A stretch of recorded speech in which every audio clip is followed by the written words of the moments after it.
अस्सलाम वालेकुम। मैं कुछ दिन पहले एक जगह पर गया। मैंने वहाँ पर चावलों की जाके एक प्लेट खाई। एक इस तरह समझ लें एक ढाबा था। और मैंने वहाँ से एक प्लेट चावल डिमांड की और खाई। बहुत अच्छा टेस्ट था और रश वहाँ पर बहुत ज़्यादा था क्योंकि वो मेरे जानने वाले थे। तो मैंने कहा मैं एक आपसे सवाल करना चाहता हूँ, अगर आप माइंड ना करें। उन्होंने कहा पूछ लें। मैंने कहा कि आप टोटल कितना अर्निंग कर लेते हैं पर डे। तो थोड़े से वो घबरा गए क्योंकि उन्होंने कहा पता नहीं क्यों पूछ रहे हैं ये। तो उन्होंने मुझे बताया कि शुएब भाई बस ये बात अपने तक रखना, जो मेरा नेट इनकम है जो पर डे है वो 7 से 8 9 हज़ार तक है पर डे। और मैं 5 6 7 देगें दिन की बना लेता हूँ चावलों की, और ये मैं 7 8 हज़ार 9 हज़ार कमा लेता हूँ। तो मैंने उसको जब मल्टीप्लाई किया तो वो राउंड अबाउट 2.5 लाख के ऊपर नीचे ये अमाउंट बन रही थी। फिर क्योंकि मैं एक थोड़ी छोटे से बिज़नेस से मैं रिलेटेड हूँ, तो एक आदमी आते हैं हमारी शॉप पर। तो मैंने उनसे पूछा कि आप कितना दिन में यानी कि आप सेल कर लेते हैं। वो एक मिठाई वगैरह देते हैं, सच की टॉफ़ी वगैरह। तो वो कहते हैं शुएब भाई मैं आलमोस्ट जो मेरा रूट है उन रूट पर मैं तकरीबन 7 दिन काम करता हूँ और एक दिन जो है फ्राइडे मैं छुट्टी करता हूँ। तो मैं 1200-1300 यूनिट जो हैं वो सेल कर लेता हूँ एक दिन के, और पर यूनिट जो है मुझे कम से कम 5 रुपये बचते हैं। सो फिर उसकी भी आप मल्टीप्लाई करेंगे एक मंथ के साथ, तो वो भी 2 लाख के ऊपर नीचे ये अमाउंट बनती है।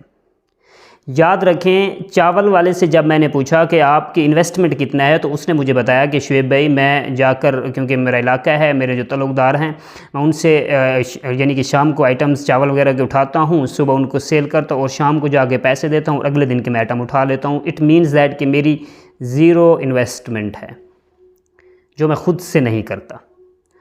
और उसके बाद जब मैंने उस मिठाई वाले से पूछा तो वो भी तकरीबन ये चीज़ बता रहा था, क्योंकि ये मैं मैन्युफैक्चरिंग मैं ख़ुद नहीं बनाता, ये प्रोडक्शन मेरी नहीं है, मैं एक फैक्ट्री से उठाता हूँ, यहाँ पे सेल करता हूँ, शाम को उनको जाके उनकी जो कॉस्ट होती है उनको दे देता हूँ, जो प्रॉफिट मेरा होता है वो मैं मुझे बच जाता है। तो याद रखें कि एक अंडर मैट्रिक या ये समझ लें कि अनपढ़ लोग हैं वो 2 लाख 3 लाख पर डे कमा रहे हैं। और हमारे यहाँ ये सीन है कि जो स्पेशली नौजवान हैं वो इंटरप्रेन्योर बनने से या छोटा मोटा कोई कारोबार करने से इतना घबराते हैं कि उनके माइंड को इतना वाश कर लिया गया है, या मतलब उनके माइंड के अंदर ये चीज़ें हैं कि हमने सिर्फ़ और सिर्फ नौकरी करनी है। अब आप ये देख लें कि एक जब आप 12 13 या 14 स्केल की जॉब ले लें, नॉन गस्टेड जॉब, उसकी बेसिक कितनी है आप गूगल पे सर्च मारेंगे तो आपको पता लग जाएगा। फिर उसकी लिमिटेशन कितनी होती हैं, उनकी क्या अखराजात होते हैं जब वो बाहर जाते हैं, या फिर अपनी जो जिस इलाके में उनकी ड्यूटीज़ होती हैं वो भी साफ ज़रे उन पर एक्सपेंसेस पड़ते हैं। अगर हम उनकी नेट अमाउंट कैलकुलेट करें जो उनको यानी कि उसकी जो बचती है, एक मुलाजिम जो होते हैं किसी भी पब्लिक सेक्टर में हूँ या फिर प्राइवेट सेक्टर में हूँ, तो उनकी बहुत लो इनकम यानी कि बच जाती है। याद रखें, हदीस नबवी है कि 10 में से रिज़्क़ के 10 में से जो 9 हिस्से हैं वो कारोबार के अंदर हैं, वो किसी भी काइंड का हो, हलाल किस्म का कारोबार हो शरई तौर पर, और जो एक हिस्सा है रिज़्क़ का वो किसी और चीज़ में है। अब ऐसे ऐसे लोग भी हमें मिलते हैं, मैं ऑनेस्टली आपको बता रहा हूँ, जिनकी एक हफ़्ते की इनकम है वो 5 से 6 लाख है। एक पर डे पर वीक जो इनकम है वो 5 से 6 लाख रुपए मेरे आंखों से, और मेरे ताल्लुकदार हैं, मैं उनको जानता हूँ पर्सनली। लेकिन हमारे यहाँ क्या है, क्योंकि हमने ये सोच लिया है कि हमने सिर्फ़ और सिर्फ कारोबार करना है। अब आप डिप्टी कमिश्नर के सीट उठा लें, या फिर भी जो CSS करके आता है उसकी एक एग्ज़ाम्पल ले लें। उसकी जो बेसिक सैलरी होगी, अगर वो हलाल कमाता है तो वो 1.5 लाख के नज़दीक ही होगी। लेकिन जो एक मार्केट में जो काम करता है, जो भी आदमी है, उसकी जो इनकम है वो आपको मैंने ऑलरेडी बता दी है। अब कोई भी इंटरप्रेन्योर अगर बन जाए, कोई काम कर जाए, क्योंकि कोई भी रियासत, क्योंकि मैं पिछले वीडियो में ये चीज़ मैंने बताई थी कि कोई भी रियासत अपने अपनी आवाम को इतनी जॉब्स नहीं दे सकती। अगर आपकी 5 करोड़ की नौजवान हैं तो 5 करोड़ मुलाजमत देना गवर्नमेंट के यानी कि वो नामुमकिन समझ लें आप। अब अगर आप पब्लिक सेक्टर की जॉब्स आती हैं या फिर एफपीएससी की जॉब आती हैं तो उसमें तो आपके लाखों अप्लीकेंट होते हैं और आपकी सीट्स जो होती हैं वो हंड्रेड्स में होती हैं, लेस देन हंड्रेड्स या फिर लेस देन 1000 राउंड पर इतना।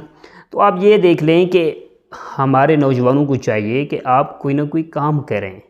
बेशक आप स्टडी के साथ, अब अगर आप चाइना की एग्जांपल ले लें तो मैंने ये चीज़ किसी डॉक्यूमेंट्री में देखी थी कि उनकी जो 7th 8th जो बच्चे हैं क्लास के, उनका एक अलग सब्जेक्ट है जहाँ पर यह समझाया जाता है या फिर यह पढ़ाया जाता है कि आपने इंडिपेंडेंट कैसे बनना है फिनंशियली।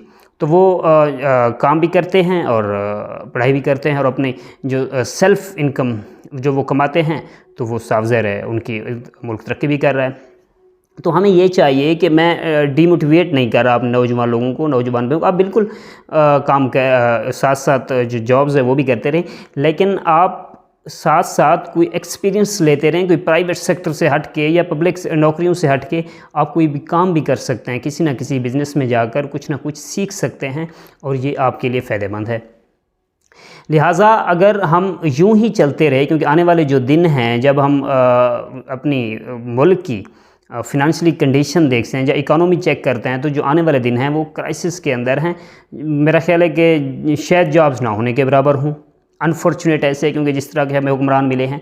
लिहाजा हमें चाहिए कि हम अपने बच्चों को या अपने नौजवानों को इस माइंडसेट को चेंज करें कि आपने सिर्फ मुलाजमत नहीं करनी।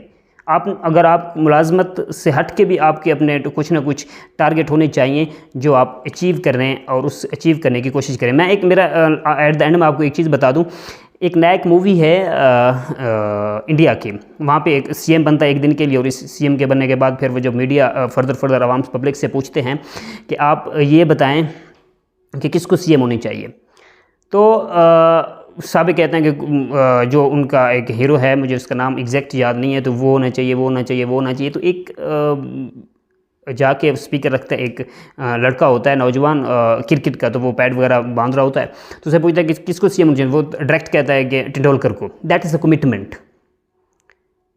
अगर नौजवान लड़के कमिटेड रहें, कंसिस्टेंट रहें किसी भी चीज़ में, तो याद रखें वो हर सूरत में आप वो चीज़ अचीव कर सकते हैं अगर उसमें रब की रज़ा शामिल हो।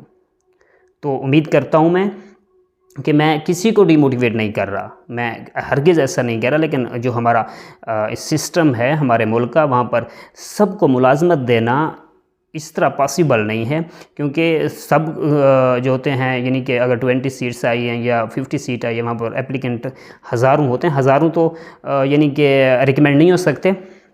लिहाजा हमें हमारी माइंडसेट को हमें तब्दील करना होगा। एट द एंड जाकर जब आप ये देखते हैं कि अब 30+ हैं या 35+ हैं, तो फिर जाकर आप प्राइवेट सेक्टर में या फिर आप कोई ना कोई कारोबार कर लेते हैं। उससे पहले है कि आप साथ साथ अप्लाई भी करते रहें, तैयारी भी करते रहें और किसी न किसी बिज़नेस के अंदर चले जाएँ, तो ये ज़्यादा बेहतर है।